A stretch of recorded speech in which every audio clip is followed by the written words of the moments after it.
souvenez que le dernier cours que j'avais fait sur Moshe, nous avions commencé de parler du nom de Dieu, donc ce qu'on appelle en réalité Elohim ou Hachem.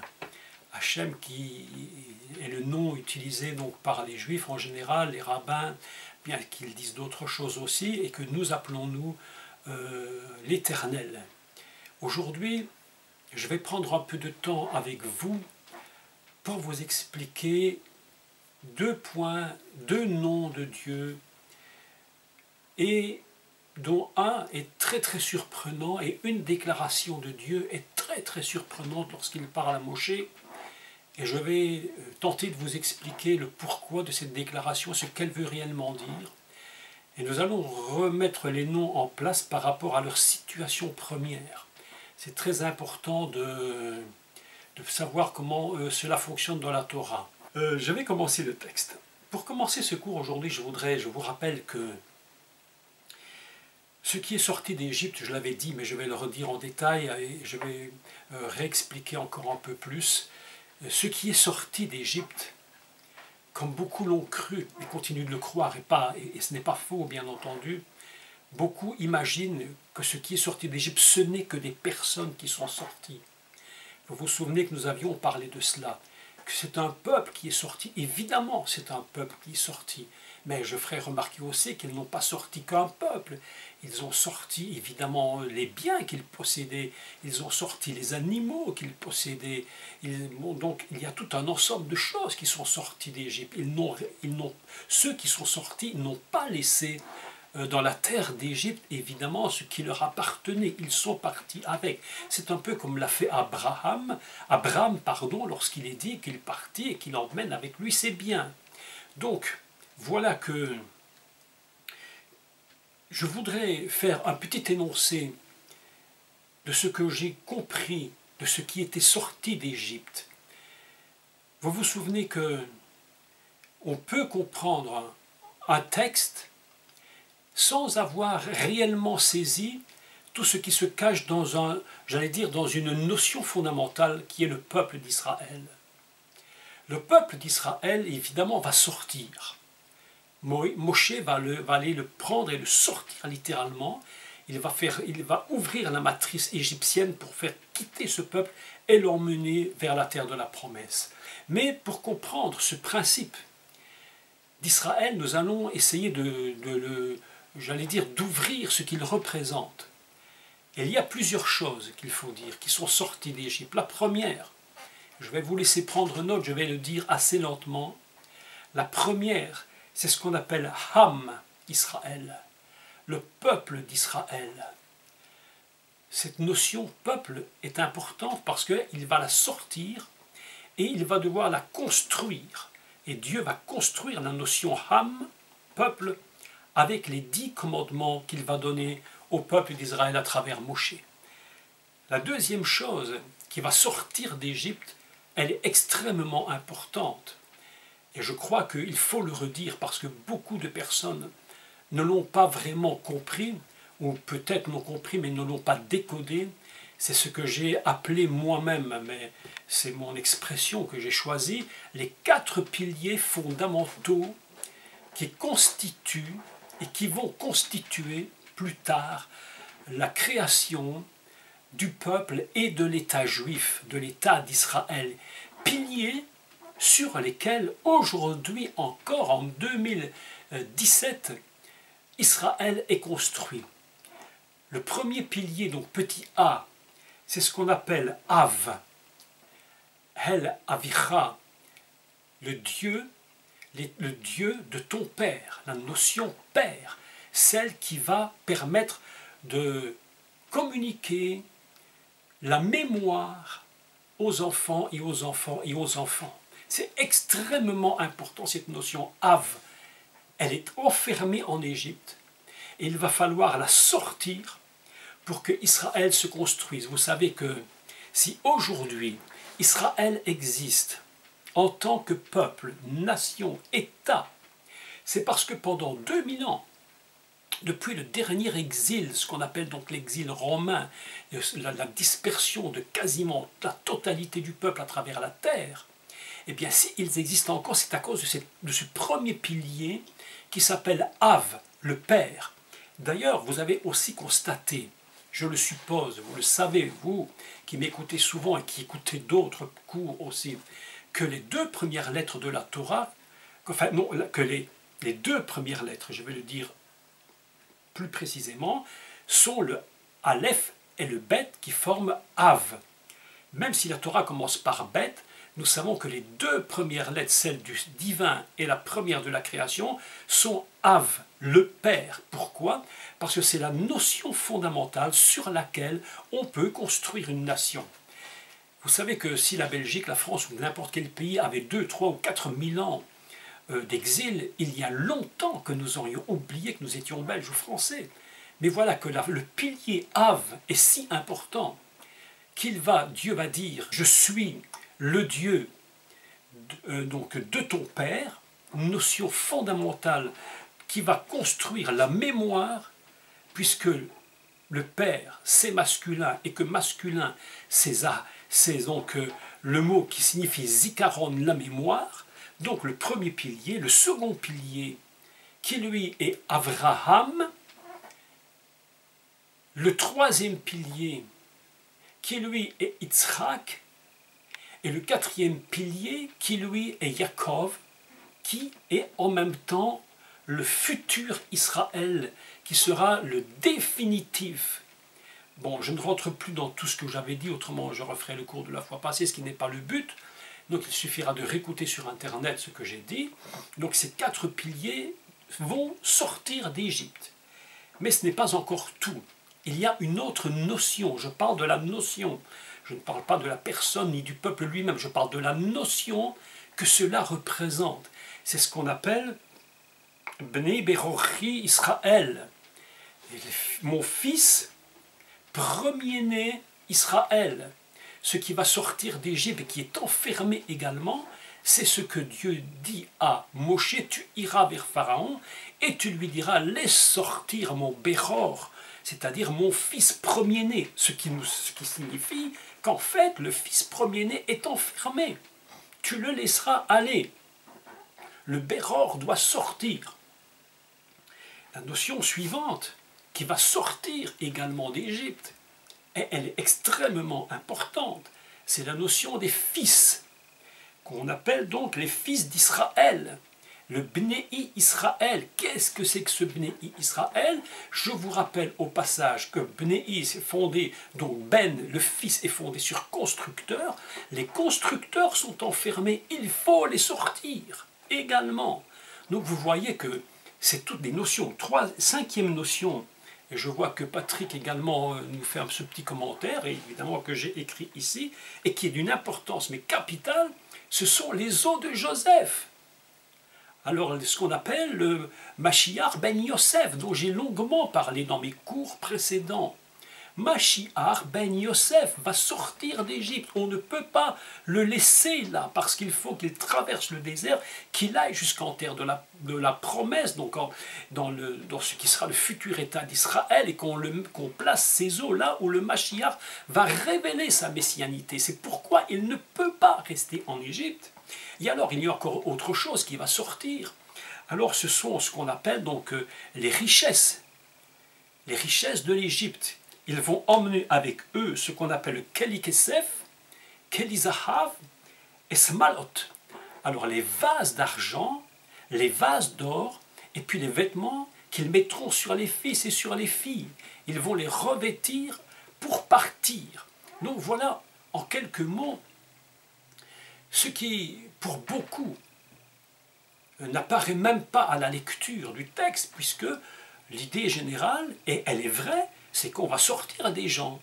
Mais voilà que ces personnes, que ces gens, ce peuple contiennent en eux un maximum de données. Même les animaux vont sortir, et ce n'est pas pour rien qu'ils sortent. Pourquoi?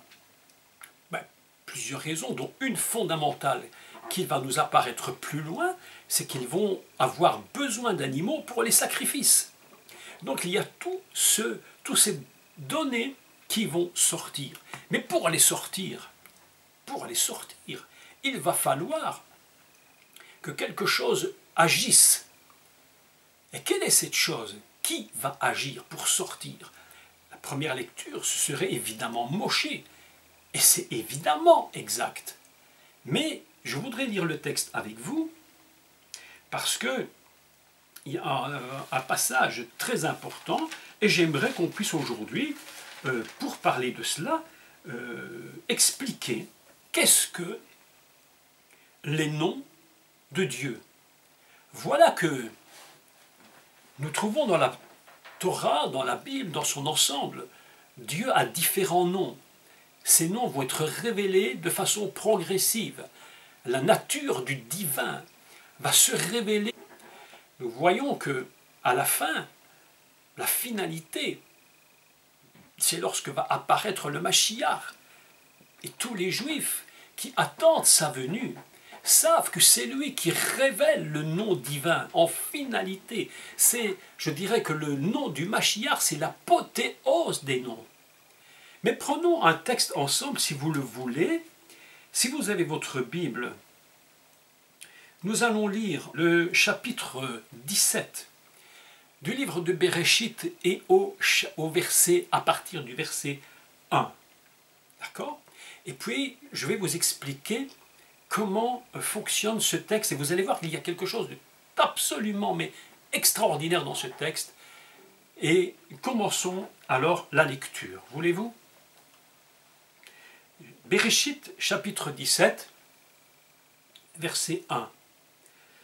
Lorsque Abraham fut âgé de 99 ans, déjà ce texte, qui paraît être d'un basique mais extrême, en réalité n'est pas du tout étranger dans ce texte. Il a un sens. 99. 9, 9. 2 fois 9. Deux engendrements différents.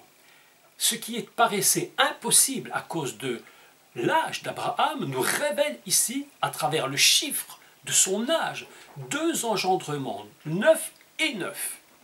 Je vais l'expliquer. Lorsque Abraham fut âgé de 99 ans, 99 pour les Belges et les Suisses, l'Éternel apparut à Abraham et lui dit : « Je suis le Dieu Tout-Puissant, Ani El Shaddai.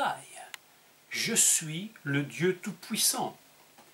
Marche devant ma face et sois intègre, ou tamim, comme on le disait pour Noach.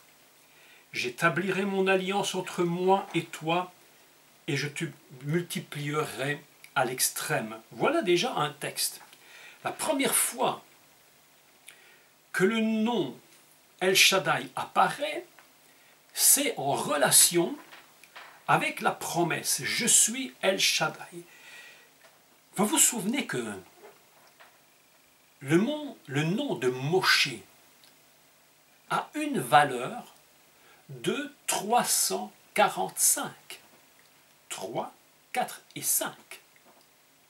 Eh bien, si vous faites la Gematria de El Shaddai, c'est également 345. Nous avons ici une relation intéressante entre El Shaddai et Moshe. Et d'ailleurs, lorsque au chapitre 17, il va lui de l'Exode, je crois, c'est au chapitre 6 de l'Exode, il va lui dire « Je suis le Dieu Tout-Puissant, je suis El Shaddai, 345, et toi, Moshe, tu es aussi 345. » C'est pourquoi nous constatons qu'il y a une connexion dans une valeur, dans une force divine qui est entre Dieu et Moshe. Et lorsque Moshe va aller vers Pharaon, Dieu va lui dire « Tu seras Dieu pour Pharaon, et Aaron sera ton prophète. Tu seras donc celui qui est tout puissant, celui qui suffit, il suffira de Dieu pour que tu sois obligé de laisser aller mon peuple.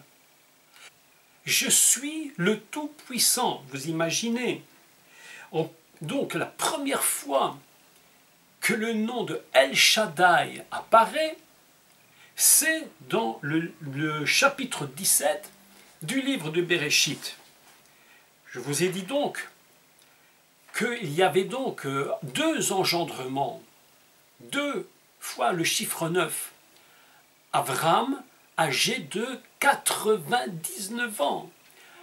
Un œuf pour engendrer ce qui lui paraissait impossible, c'est-à-dire un fils, puisqu'il va dire à Dieu, mais je n'ai pas de descendant, Eliezer sera mon héritier. Et Dieu lui dira, non, je vais te permettre d'engendrer. Et lorsque le nom d'Avram sera changé en Avraham, et lorsque Avraham changera le nom de Sarai en Sarah, il y aura le premier engendrement qui va se faire. Et à travers toute l'impossibilité, le 9 nous révèle qu'il y aura un premier engendrement. Et le deuxième chiffre 9, âgé de 99, le deuxième 9, nous révèle qu'il y aura un peuple qui va sortir d'Avram. Tout ce qui était impossible à cause de son âge avancé devient subitement possible. Grâce à quoi? Grâce j'allais dire, au décodage que Dieu nous donne de comprendre l'âge d'Avram. On dit qu'il est, écoutez, on dit qu'il est Bnei. On ne dit jamais qu'il est, en hébreu, il y a une expression, on ne dit pas qu'il est âgé de 99 ou de quelque âge que ce soit, on dit Bnei, on dit fils de 19 ans, fils de 90 ans et de 9 ans, fils de 90 et de 9, c'est-à-dire constructeur, malgré son âge, il est capable de construire encore ce qui est impossible, c'est-à-dire un engendrement premier Yitzhak, un second engendrement qui viendra un peuple. C'est cela que révèlent en quelque sorte les 99 ans d'Abraham. D'Abram, pardon, il faut le dire comme ça. Je suis El Shaddai, Elohim, celui qui crée. C'est pourquoi il va prendre El Shaddai comme mot, comme nom, pour engendrement. Pour créer ce qui n'est pas possible humainement, il va prendre El Shaddai. Et ainsi, nous constatons que lorsque Dieu parle à Moïse, il lui dira la même chose. Je suis El Shaddai, celui qui est capable d'engendrer. Vous savez que El Shaddai, aujourd'hui, on l'a dit très souvent. C'est un mot qui signifie à la fois qu'on a traduit par le Dieu puissant, le Dieu tout-puissant. Mais en réalité, c'est le Dieu qui est suffisant. Le Dieu qui suffit pour accomplir une promesse impossible. El Shaddai, c'est celui qui donne et en même temps celui qui va limiter. Mais c'est également celui qui est suffisant pour accomplir ce qu'il a promis. Donc voilà que El Shaddai, c'est la première fois que le nom apparaît. Et puis, nous allons relire maintenant de nouveau Exode, Shemot et au chapitre 6. J'espère que je ne vais pas trop vite pour chacun d'entre vous. Donc je vous laisse le temps de prendre Exode chapitre 6 et au verset... commençons donc 2, chapitre 6 et commençons au verset 2. Et il va dire ceci, Dieu parla encore à Moshe et lui dit, je suis l'Éternel, donc Ani Hachem, hein?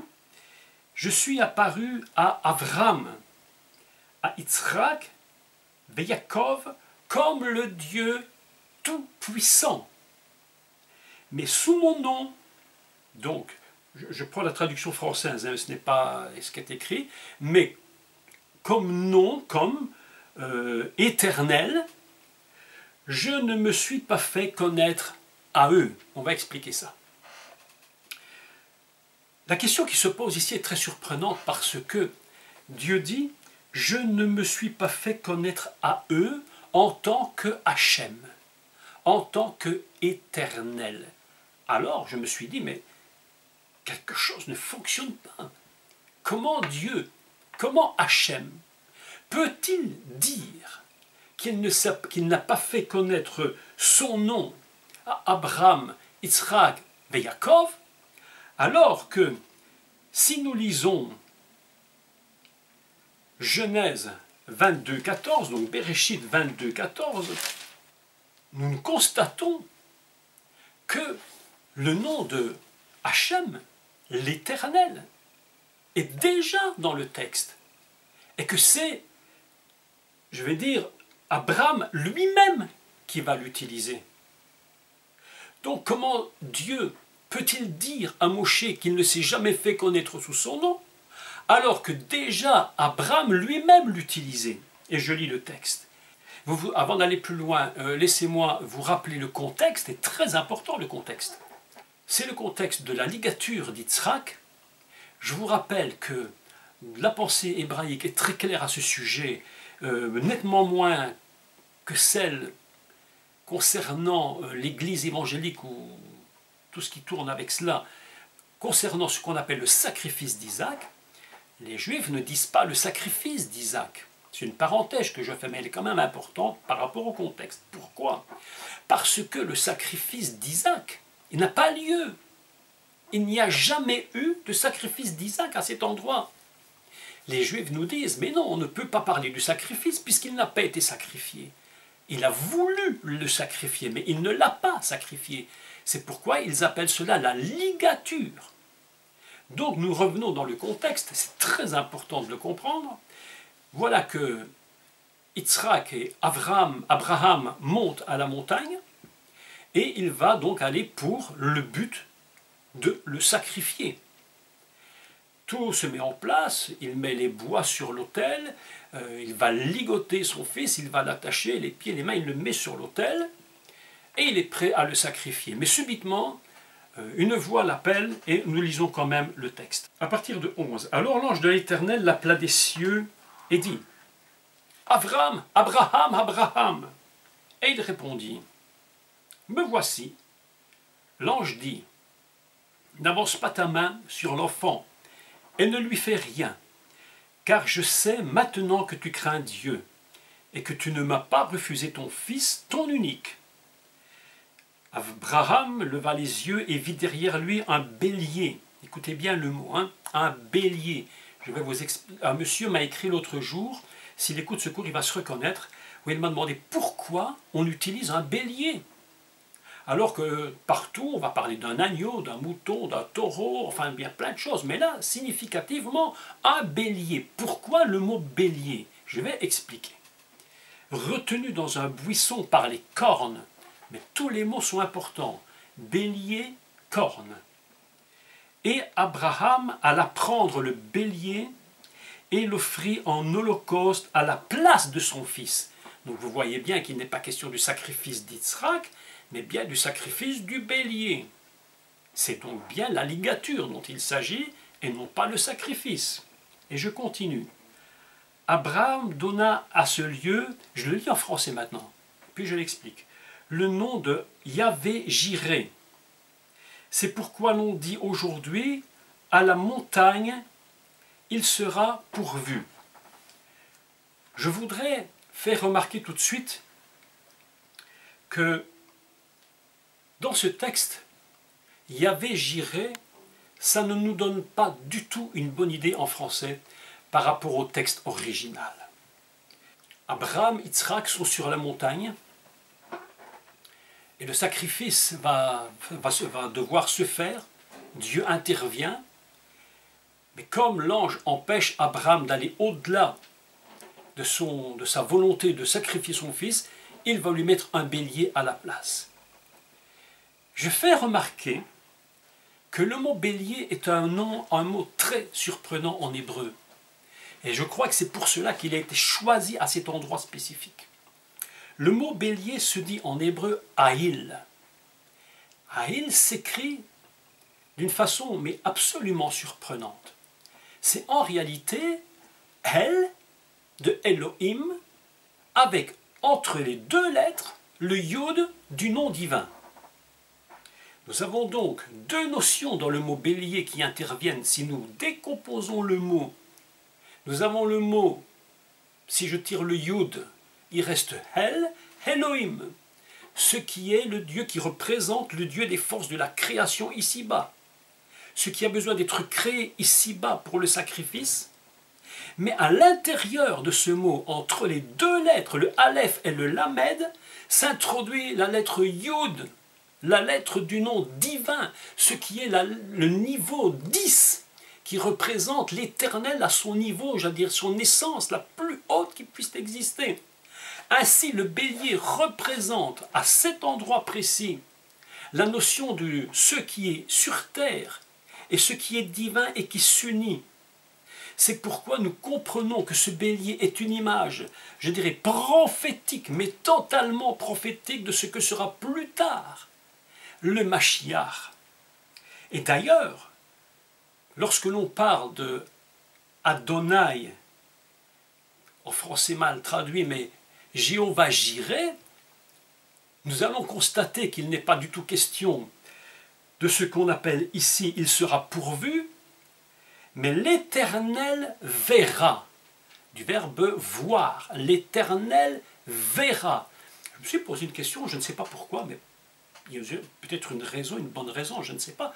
Pourquoi on a traduit l'Éternel pourvoira, mais en réalité, il s'agit de Irae ou de Iré, il verra.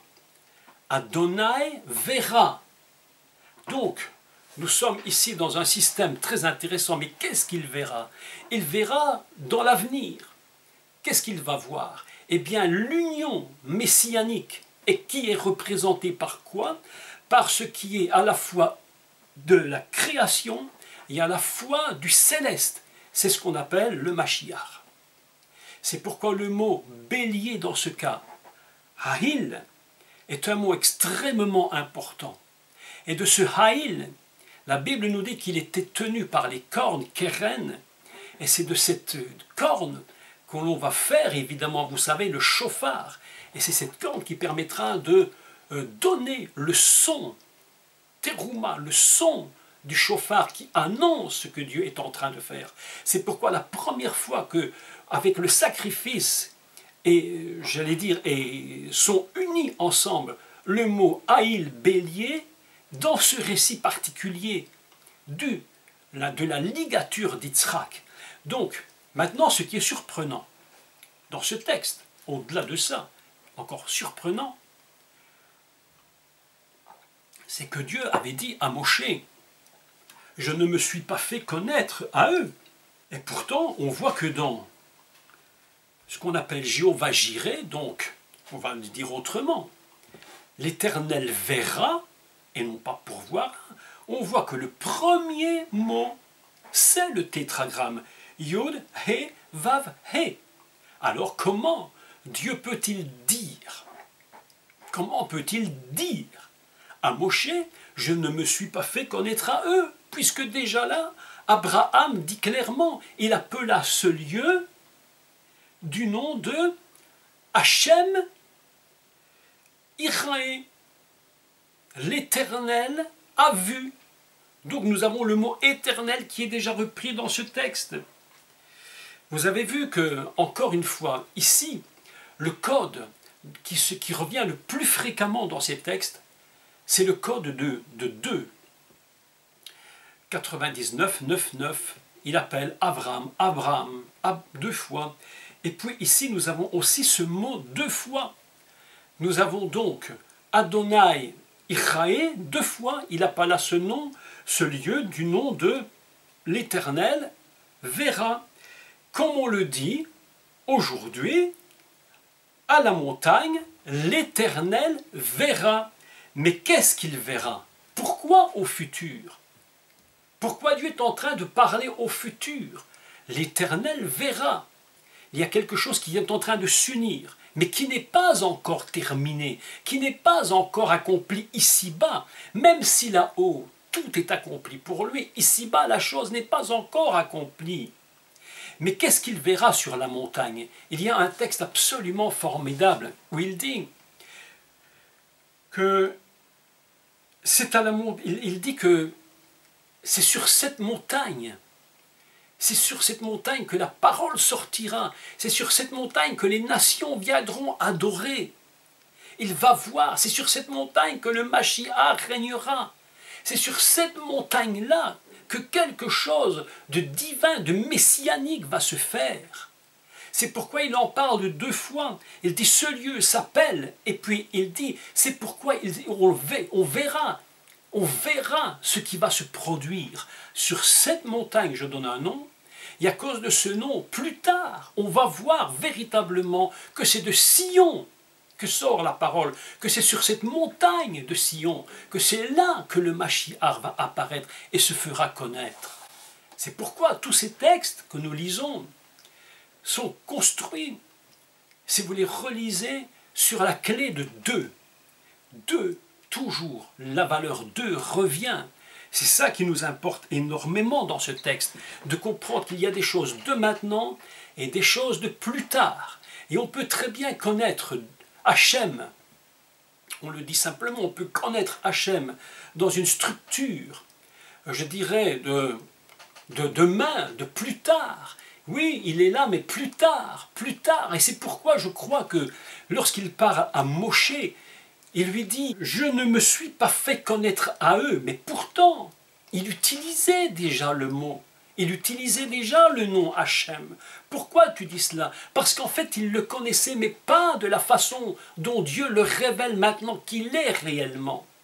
On peut connaître Dieu, on peut connaître son nom et ne pas savoir exactement qui il est.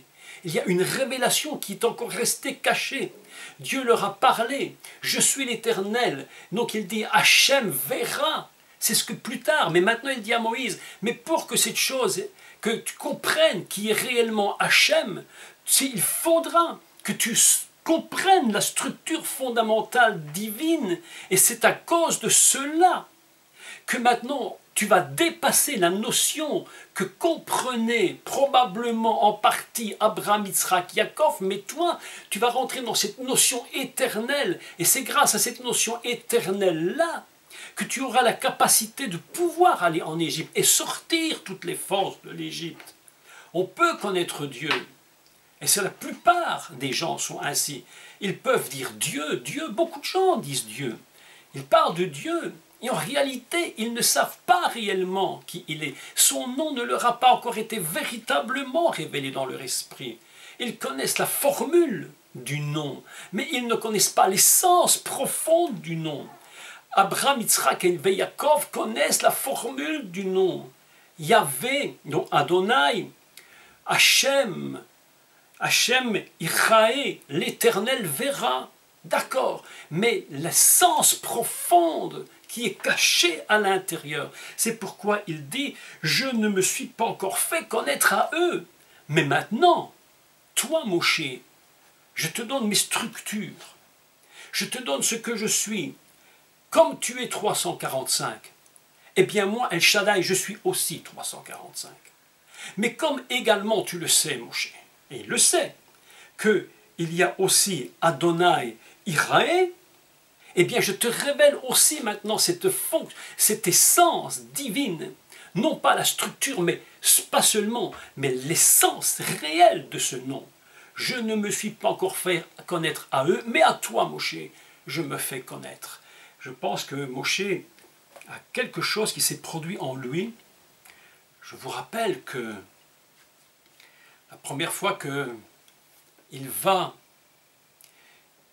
vers Israël, Moïse se pose la question et il dit, mais s'il me demande quel est son nom, mais que vais-je leur dire?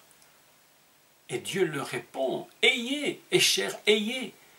Écoutez ceci, encore le code 2 revient. Ayez, Esher, ayez. Je serai qui je serai. 2 fois il le dit. Et puis il dit, tu iras. C'est pour Moshe qu'il parle. Puis il va vers le peuple et il dit, lorsque tu iras vers le peuple, tu le diras, ayez. C'est-à-dire, je serai m'est apparu. Et puis on voit que l'évolution est en train de se faire. Et dans tous ces textes de Torah, évidemment ça prend beaucoup de temps pour chacun d'entre nous de s'appliquer à l'étude de ces textes. Ce que je fais ici, c'est donner les premières notions. Je sais qu'il y a 1 million de choses à dire, que nous n'avons fait qu'effleurer, mais à peine effleurer ce que représente le nom divin. Mais vous allez passer du temps, si vous en avez véritablement le désir et l'envie, de fouiller dans ces mots, d'essayer de comprendre ce que représentent tous ces noms. Et vous voyez que les noms évoluent dans la Bible. On passe d'Elohim, on passe à El Shaddai, on passe de Adonai, Iraé, on passe à tous ces mots différents, puis on va passer plus tard au nom de Yeshua en finalité, et puis l'Éternel mon berger, l'Éternel ma bannière. Tous ces textes, tous ces noms sont rajoutés les uns aux autres. Mais fondamentalement, pour que Israël puisse sortir de la matrice Égypte, que toutes les notions de la matrice puissent sortir d'Égypte, il va falloir que ce soit la notion éternelle lui-même qui est très très très très importante, où il dit « Je suis Hachem, celui qui se suffit à lui-même. Vous savez, Dieu n'a besoin de rien pour exister.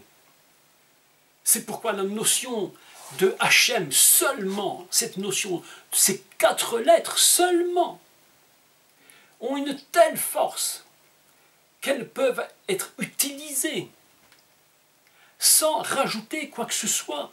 C'est ce que Dieu dit à Moshe, et c'est important parce que il avait toujours considéré éternel suffisant, éternel, et puis tout à coup il lui dit « Mais attention, mon essence se suffit à elle-même.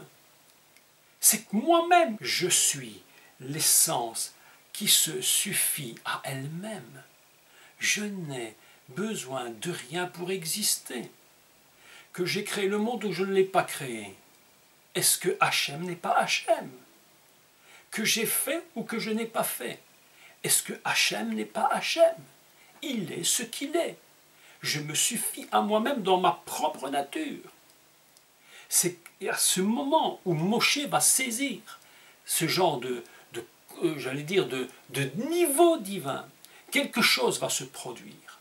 Et toute la suite des événements vont fonctionner sur cette idée fondamentale que l'essence divine profonde, c'est elle qui est capable de libérer.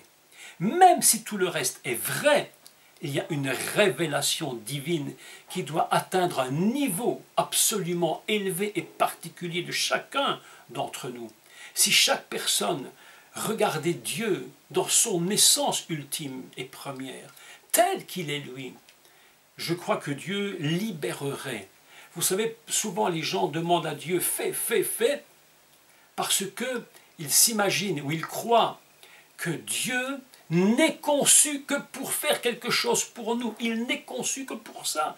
Et ça devient une sorte de conception encore de l'humain, que nous créons souvent. Alors que Dieu dit à Moshe, c'est vrai tout ça. Je suis venu pour libérer. Je suis le Dieu tout-puissant. Je suis le Dieu, celui qui verra. Tout ça, je le suis. Mais comprends une chose. Je suis Hachem, point. C'est de moi que tout dépend. Le nom suprême